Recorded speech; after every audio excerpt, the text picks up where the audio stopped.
எல்லா தலைவர்களுமே கொஞ்சம் வயசானவங்களா இருக்கிறாங்க. அவங்கள போட்டு கஷ்டப்படுத்துறது மட்டும் இல்ல. ஆனா அவங்கள வந்து ஒரு காமெடி பீஸா, ஒரு ட்ரோல் மெட்டீரியலா தேர்தல் வர்றதுக்கு இன்னும் 7, 8 மாசம் இருக்கு. ஆனா இந்த தேர்தல் வியூக வகுப்பாளர்கள், ஸ்ட்ராட்டஜிஸ்ட்ஸ் அவங்க படுற பாடு படு திண்டாட்டமா இருக்கு. என்ன மாதிரியான சஜஷனை யார்கிட்ட எப்போ சொல்றது, எப்படி ரெஸ்பாண்ட் பண்ண வைக்கிறது, என்ன டெக்ஸ்ட் எழுதி கொடுக்குறது, ஸ்பீச் எழுதி கொடுக்குறது அப்படின்றது எல்லாத்துலேயுமே பயங்கர தடுமாற்றங்கள். எல்லா கட்சியில் இருக்கக்கூடிய ஸ்ட்ராட்டஜிஸ்டுமே இப்படி போட்டு உழப்பிக்கிட்டு கிடக்குறாங்க. இப்போ சமீபத்தில் எடப்பாடி தீப்பெட்டி தொழில் நலிவடைஞ்சிடுச்சு அப்படின்றதுக்கு ஒரு ரெஸ்பாண்ட் பண்றாரு. அதுக்காக லைட்டரை பேன் பண்ணவா முடியும்? ஆனால் பேன் பண்ணுவோம், நாங்கள் ஆட்சிக்கு வந்தால் பேன் பண்ணுவோன்றாரு. ஆனால் உண்மையில என்ன பண்ணியிருந்திருக்கணும்? தேர்தல் வாக்குறுதியா கொடுக்கிறது அப்படின்னா, நலிவடைந்தவர்களுக்கு மாற்று தொழில் அதுக்கு ஏற்பாடு செய்வோம், அதுக்கு நாங்க வந்து நிதி உதவி செய்வோம், அந்த மாதிரி ஏதாவது சொல்லியிருந்தா அது அறிவுக்கு உகந்ததாக இருந்திருக்கும், பொருத்தமாகவும் இருந்திருக்கும். திமுகவை எடுத்துக்கிட்டோம்னா ஸ்டாலின் பொருத்தமட்டில் பாருங்க, அவர் ஹேர் ஸ்டைல எப்படி வைக்கணும் அப்படின்றது அதை டிசைன் பண்றதுல தான் இந்த ஸ்ட்ராட்டஜிஸ்டினுடைய இதுவே இருக்கு. அவர் முடி ஸ்டைல் எப்படி இருக்கணும்ன்ற அது அந்த 2021 தேர்தலில் நம்ம பார்க்குறோம்.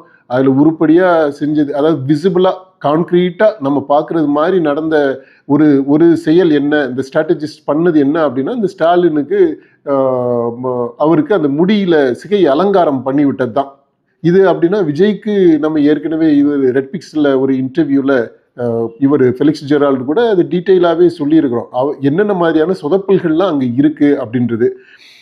ஆக இந்த தேர்தல் வியூக வகுப்பாளர்கள் they have resources for big data analytics. அதை அவங்களால செய்ய முடியுது, அதற்கான ஸ்டாட்டிஸ்டிக்கல் அந்த காம்பிடன்ஸ் இருக்கு.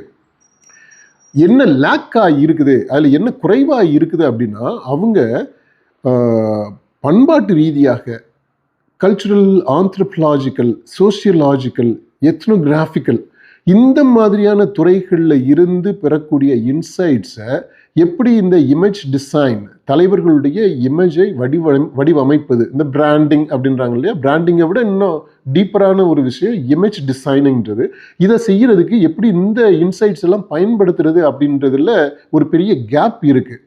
அதை அவங்க சரி பண்ணலை அப்படின்னா, இவங்க பண்ணக்கூடிய இந்த உத்திகள் எல்லாமே இந்த தலைவர்களை படாத பாடுபடுத்துறது மட்டும் இல்லை, வயசான காலத்தில் எல்லா தலைவர்களுமே கொஞ்சம் வயசானவங்களா இருக்கிறாங்க, அவங்கள போட்டு கஷ்டப்படுத்துறது மட்டும் இல்லை, ஆனால் அவங்கள வந்து ஒரு காமெடி பீஸா, ஒரு ட்ரோல் மெட்டீரியலா ஆக்கி விடக்கூடிய அபாயம் இருக்கு.